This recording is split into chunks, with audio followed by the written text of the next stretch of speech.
I know this attack in Baton Rouge comes after weeks of mass violence. And think about where we started with this in Orlando on June 12th with the deadliest terror attack on American soil since 9/11.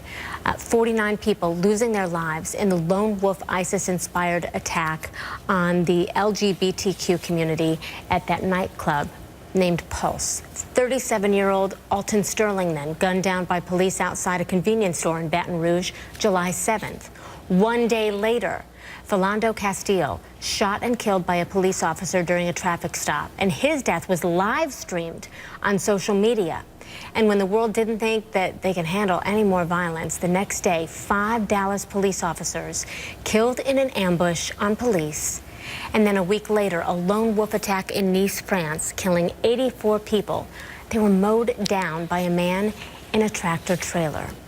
It is almost too much to wrap our heads around. And of course, now we have the Baton Rouge attack to add to that list.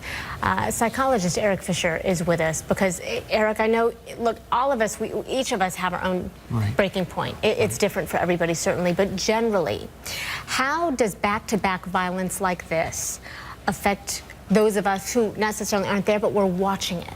Right. I think we have to look at that. You know, we have had a luxury in our country of really living in a place that's relatively safe for most of us, that we watch a lot of events in the news. They're at kind of at arm's length. We see them around the world, but very rarely do we see them with such fury and you know, and ferocity in our own, what feels like our backyards. The media makes the world seem a lot smaller. And what we have to understand is that we need to do what we can do to make our corner of the world a better place. We need to understand that what we're going through is emotion. Our emotions are going to affect our thoughts daily, and our thoughts are going to affect our emotions. And what people are feeling are hopelessness and helplessness and powerlessness right now. So by thinking differently, that's where we can find some of our strength? Well, thinking and understanding our feelings. We are not taught how to really understand the emotions that are going on. Hopelessness lets us know when we need to find hope. We do that collectively. Helplessness is the same way. It lets us know when we find help. So we need to see how we can do that, not hold on to hatred, anger, rage. Those are all protective emotions. Their purpose is protect us when we feel weak. And fear is the underlying commonality of all of those, the hate and the anger and the frustration. It's all about fear, isn't it? Exactly. Well, it is. And fear lets us know when we need to do something to protect ourselves. Now, that's where we need to rely on our logic to know what to do. We need to be able to first turn off the news sometimes. There's too much is too I knew much. you were going to say it, but it's true. 24-hour news networks weren't meant to be watched 24 hours. Okay, we can get summaries, and even the news networks know that, because you're bringing on different shows, you're bringing on different subject matter, because I think the news has learned it's too much.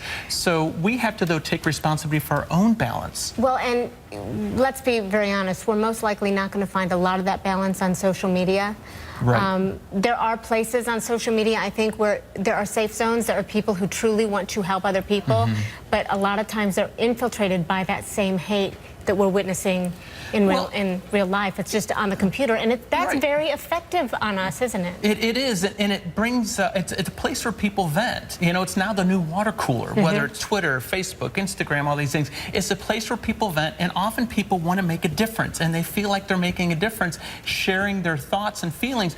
Often they're adding to the drama. So we have to realize, if we're exposing ourselves to people who are continually adding to the drama, we have to ask ourselves, is it good for me to continue to expose myself? And also, would be helpful for me to say something? Ask the person, what are you feeling right now? It sounds like you got a lot going on inside that's coming out through social media, and I want us all to be part of the solution. And I think in some ways we can become part of the problem. It's interesting how sometimes when you react to somebody who might be being hateful or very negative, if you react in a positive way, they do, some of them, back down a little bit. And you are able to diffuse that situation. Thank you so much, Erik Fisher. Well, thank you. It's a conversation that we just have to have, and we have to set boundaries, and we have to take care of ourselves as well. Thank you.